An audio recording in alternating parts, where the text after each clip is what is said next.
Hello, hello, and welcome to the Borealis Experience podcast with me today, James Olsen. We had a wonderful conversation last week, and he shared how the 12-step program helped him to get out of addiction.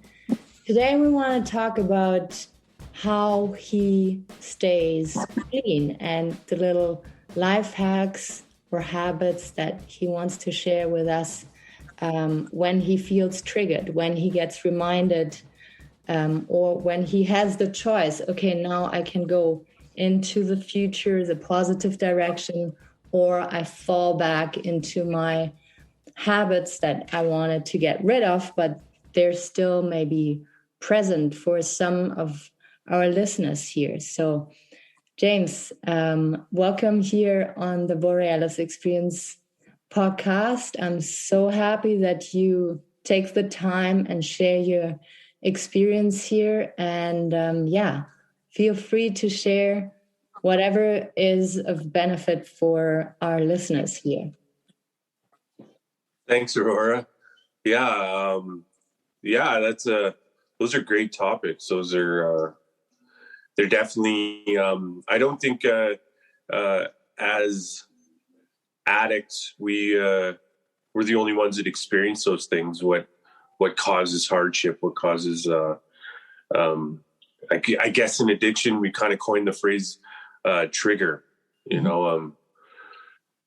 Because for addicts, I'm a firm believer, that life is a trigger. It's not so much, what will set you off. Because when I'm in my addiction, it's just my whole day. It's whether I'm happy, whether I'm sad, whether I'm good, bad.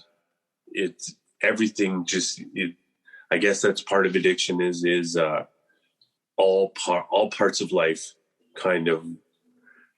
My mind tells me that it would be better with drugs or alcohol, whatever that looks like. So, but that's, I think the human experience allows people, it's very relatable to say, that I'm in I'm struggling. I just need some relief, and for me in a long time, that was turning to drugs or alcohol. Now, what do I do nowadays to cope with that? There's really a gamut of things that I do to kind of get me through those hard times. Because like I talked about last time, was life on life's terms, and that's kind of idea that's really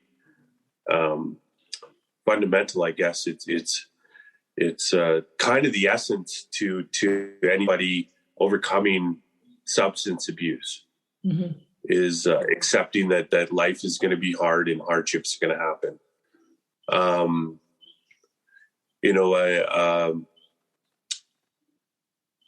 I think that's just part of the human experience is what do we do to get through day-to-day occurrences? Because it's a great idea to think that we can do something to make life beautiful.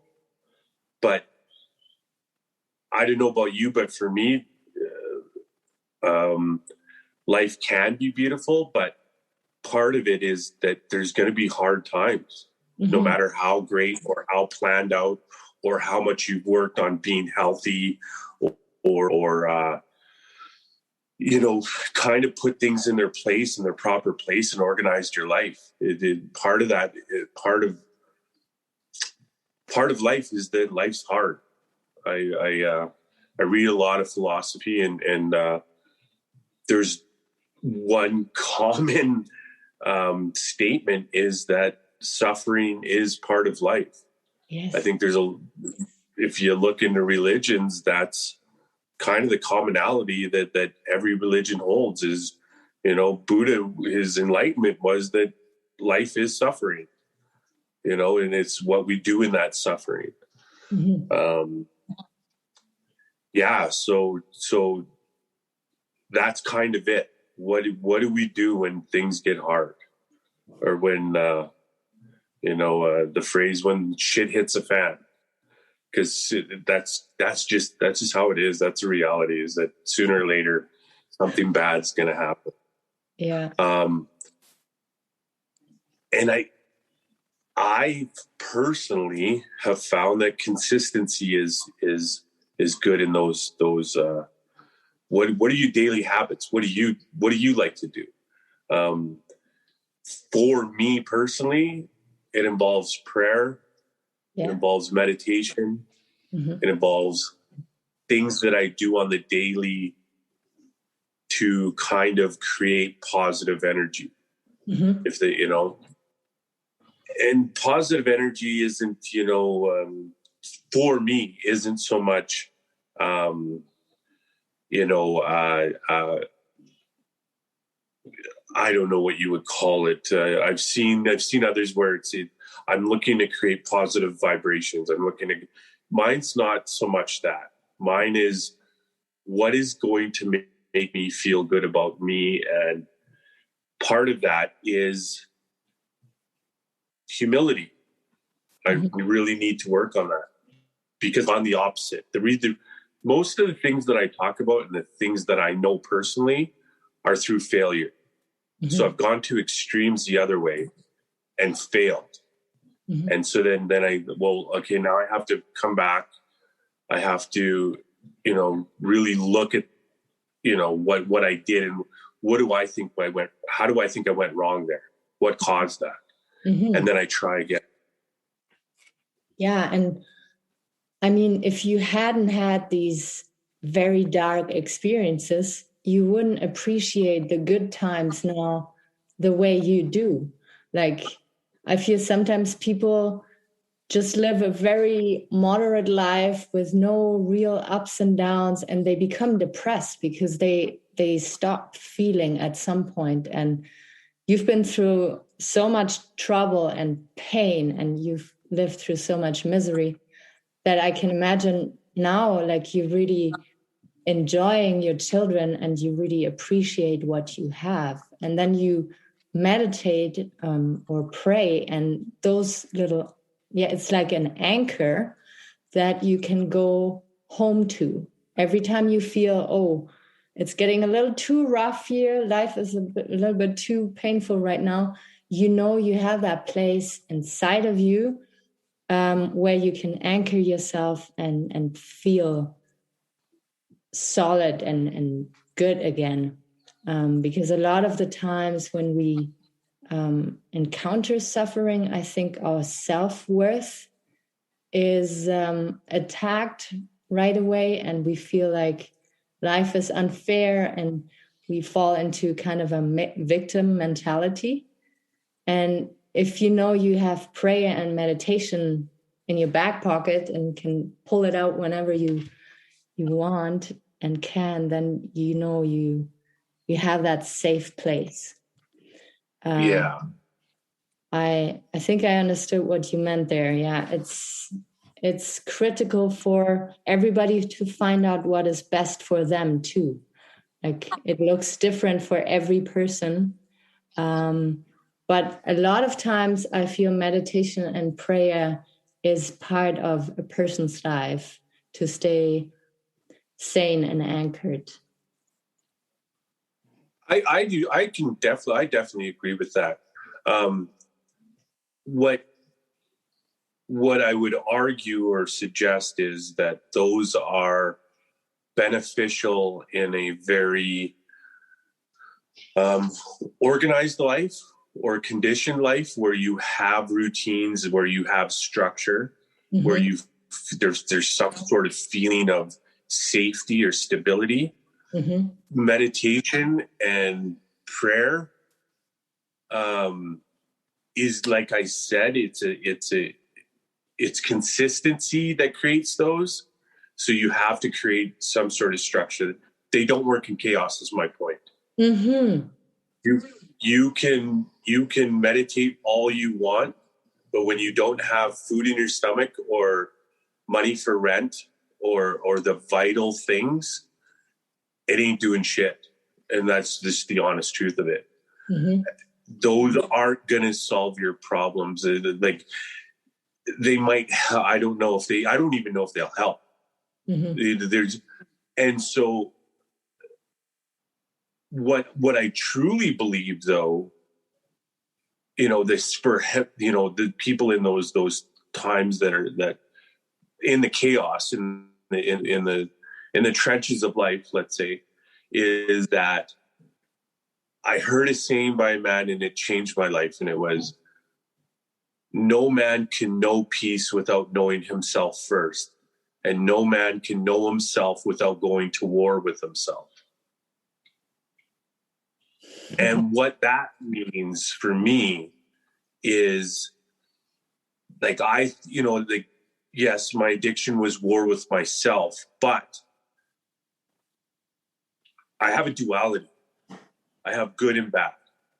I have my desires to do good and help the world. And then I have desires to, I want this and I want it now. And at any cost, just give it to me. Mm-hmm. And they are polar opposites.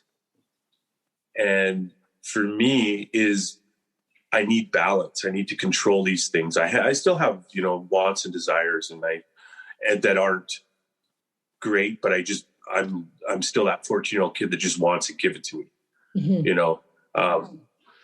But what it does is when you go, like, for me, when I go to my war with myself, here's a prime example. Snooze in the morning when you're supposed to be getting up at 5:30 in the morning. I think everybody can relate to that. Is, sometimes I can hit it 4 times. But the reality of it is, can I get out of bed the first time it happens? Mm-hmm. Well, everybody can. Mm-hmm. Will I let myself? That's a war that will establish who you are. Mm-hmm. Who are you? I am someone that can control the in sleep deprivation or whatever you call it, that morning where you're just like, I don't want to start yet. I'm having a great dream. I feel good. I'm warm. I'm cozy. Give that up, because there's an advantage to controlling that part of yourself that says, no, this feels good. I just want this. Mm-hmm. Nope. You need to get up. You don't need to be stressed. Start your day under stress. You get your lunch going, get organized. It's going to create time. Time's a buffer. You're not going to feel stressed. You're not going to, create those things that where you're late right off the bat. It kind of ruins your day. It just starts your day right. It allows you to get everything you need to do in your morning routine done. And that in return creates peace. Mm-hmm. Because you went to war with that part of yourself that's telling you, no, just stay in bed, and those little things create strength in the ability that I can go through hardships. I can go through struggles. I can go through things that don't feel good and I know that my ability, and that's not going to, say, just because you go jumped out of bed at the first, woke up right away and got your day started, isn't going to solve all your problems. Mm-hmm. But it's going to reaffirm that you have self-control, Mm-hmm. and that's a hell of a place to start, mm-hmm. And it really makes a statement for the rest of your day, Mm-hmm. And things of that nature really, if I can go back to my recovery, I early on in my recovery, I went through some really bad breakups. I got involved with someone in a program, a 12-step program, and thought I met my soulmate, and it just didn't work out. Mm-hmm. And it crushed me. It really did. And it left me, questioning, really questioning life and my own, referring to self-value and stuff. That really shook my foundation. I thought I was doing everything right and then couldn't figure out why this person didn't want to be with me. Mm. And, but I got through it. There's tons of experiences like that I didn't think I could get through, but I got through. And I didn't drink and I didn't use. Mm-hmm. And last year, my son passed away. He was 22 years old and ended up passing away. And I had always had that as a reservation in my brain that if I ever lost a child, hell yeah, I'm getting wasted. That is a hell of a reason for me. Fuck it all. I'm going off the deep end. Like, it's I didn't say it but I knew it in my soul. I didn't really play with that idea, but that was definitely a reservation for me to screw sobriety. Like, I'm getting, like, I can't deal with that, but I dealt with it. He was in the hospital for a month before he passed, and in Lethbridge, the meeting house that I have my meetings and my 12-step meetings was right across the street from the hospital. And thank God.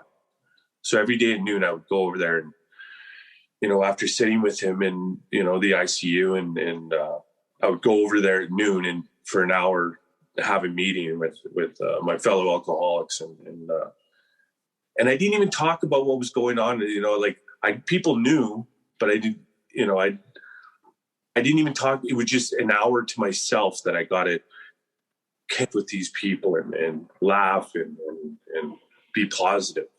And I made it through. And I didn't drink. And I actually, that experience, I grew from that experience. Wow. As a person. And that, I surprised the shit out of me. It really did. I didn't know I had it in me. And I carried myself well. I made good choices. I made healthy choices. I was helpful to people that were really struggling through that time. I was supportive to people that needed help. And I was there with him. And if I was drinking, I wouldn't have been. Mm-hmm. I would have been, a friend said to me, she's like, if you were drinking, you would be in a bar right now looking for sympathy from others. Exactly.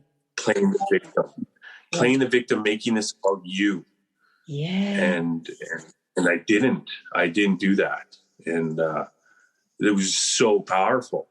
And that's what I mean when I say no man can know peace without knowing himself first. And no man can know himself until he goes to war with himself. Mm-hmm. And there was such a proof to that statement. I'd had these little wars and I didn't know my ability, but I proved without knowing, I proved to me, like, just the results of that situation proved to me that what I was capable of. And and what it did was establish, man, if I can go through that, I can go through anything.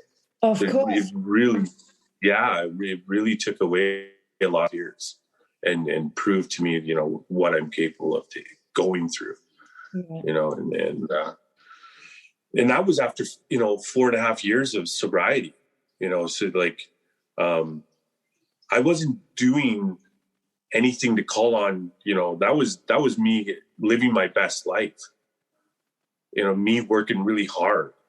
So bad things don't always happen to bad people. Like I used to think that all my chaos in my life was caused by my bad actions.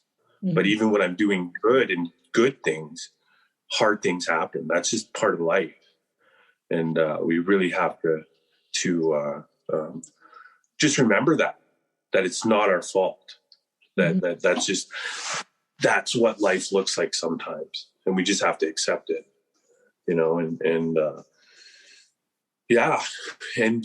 and sometimes out of the chaos or the hardship, there's good days and there's sunlight and there's rainbows and lessons and life lessons and gifts.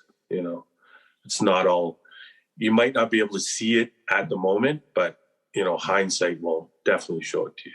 You know, there's that saying, you know, rarely do we see the trees when we're in the forest, you know, and it's hard, right? It's too close, but you give yourself some distance and you can, you know, find whatever it is you need to learn or grow from. So yeah, sometimes it's learning what triggers you're capable of going through. And when you overcome those triggers, it just establishes your true inner strength. And that's more of an energizing power to me nowadays is I know what I'm capable of going through. I know my inner self. I know my strengths. I know my weaknesses. And I'm aware of them, and it builds confidence in me. And it's tricky though, and it takes time, and it takes effort. And you know, someone that I listen to says, well, you know, why not try? You're here anyways. What do you have to lose? You know, like, and that's so much, I can't do it. Like, how many times do we say that to myself, you know, ourselves is I just don't think it's possible. Well, why not give it a shot? What else are you doing? You got something better to do? Like, give it a shot. You know, what's the worst that can happen? You know, failure. Well, get up and dust yourself off and get back at it. You know, adjust something to, you know, try to figure out what didn't work out, and adjust something and try it again. And if the definition of a winner is someone that doesn't let losing stop them. And so that's, you know, do you have the tenacity to keep getting up? Or are you, you know, a one and done? I tried, it didn't work. It's not for me. That's a sad existence. You're missing out on everything that didn't work out the first time. You know, there's so much more to life. I don't know. I'm stubborn, and I'll keep kicking at a door till I can get in. You know, and sometimes to a fault. There's times where I definitely should have just pulled back. It definitely isn't for me. I got to quit beating a dead horse and focus somewhere else. But you know, with the time's the great teacher, right? You know, it kind of shows you everything. You just have to be patient to see it. Yeah. It takes a lot of patience and belief, and being willing to cut through limiting beliefs. Like you said, I can't do this, or, oh, I failed, so I'm a failure. I'm going to make it about me now, and I'm a victim. To cut through those thought patterns is so hard. But you're the prime example to say that it's possible, even in the worst circumstances. I mean, to lose a child is the worst thing that a person can go through, I feel, on this planet Earth. You had the strength to be there for yourself, to not let yourself down, and to be there for your son and your family. Wow, like I had goosebumps all over here for 10 minutes. I had no idea you had to go through this. And that's, yeah, it was tough, and it's still tough at times. And it's sometimes I've only been able to start talking about it, you know, the last couple months. Usually, you know, I get choked up and I just can't even talk, you know, and I couldn't even say his name for a while, but, you know, it's a careful kind of walking in that I'm capable of doing this, or that, you know, like I have a higher power. That was part of my, what I learned in my recovery is that there's something out there in the universe that loves me and wants good for me. And so that's where I return when I have struggles. And that's where I also have to give a lot of credit for my strength. Mm-hmm. It's not self-generated. I was actually, I was surprised as everybody else how well I handled that situation. And I turn it over to my higher power and say, through my praying, through my meditation, he provided the strength that I needed at that time. Mm-hmm. And what it does is, it creates a safe area, mm-hmm. Almost an idea of protection. And, it's very psychologically, it's almost kind of childlike or ignorant. I read, like I said, I read a lot of philosophy, and they really struggle. Like a lot of the great thinkers really have a hard time with the idea of a God or higher power or energy that is carrying. And a lot of those things are the intellect tells you no, it's just not logically so. It doesn't allow for that. Mm-hmm. And that's a cold, scary thought for me. It's a hard thing to wrap around for myself. I don't believe that personally, but I understand what would believe, have that idea. And so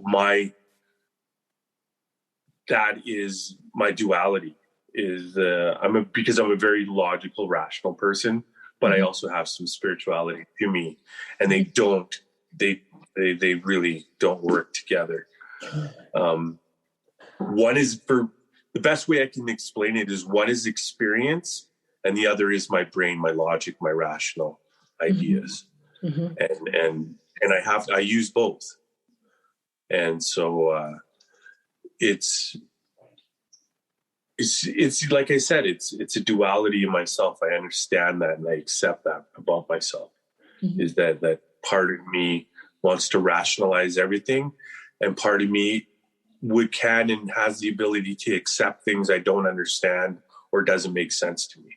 Mm-hmm. And I can just accept it as is, leave it alone. I don't have to break myself on things, ideas or questions that I can't figure out or get an answer to. And I don't have to smash myself on rocks like that.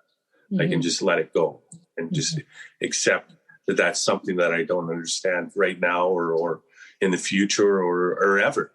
And I just move on to what I do and where I do excel and what I can and can't do. So it's tricky, but it's a growing experience. I didn't understand that 5 years ago. I didn't understand that 10 years ago, but today I definitely have that as a self-knowledge. And it's through that war that I've fought with myself. Yeah. No, I feel like this was so critical to talk about it, because I feel we talk about addiction and how people are suffering. And then on the other side, we see people who went through the 12-step program, for instance, and are doing awesome now. But what is happening in between is so important to talk about, because it seems so far away and so hard to get there for the people who are still suffering. And what you shared today, I mean, what you had to go through, you shared that it is possible, and you shared that we have to learn to see that life is suffering. Life can be pretty awesome and rainbow and sunshine, but the whole experience is suffering and then feeling better again, and just walking through the painful experiences and not make it like paint the picture all dark. Darkness is part of it, but it's not all dark, and to accept both sides. And like you said here at the end, that the rational side is very important for us to get things done, but the spiritual side, the side that is open for magic and wonders, is just as important, and you have to balance it out and accept both. Yeah, thank you so much for listening to this interview here with James Olsen. Feel free to reach out to us if you have any questions on Facebook. Take really good care of yourself, and we will be out there soon again for you. Bye-bye.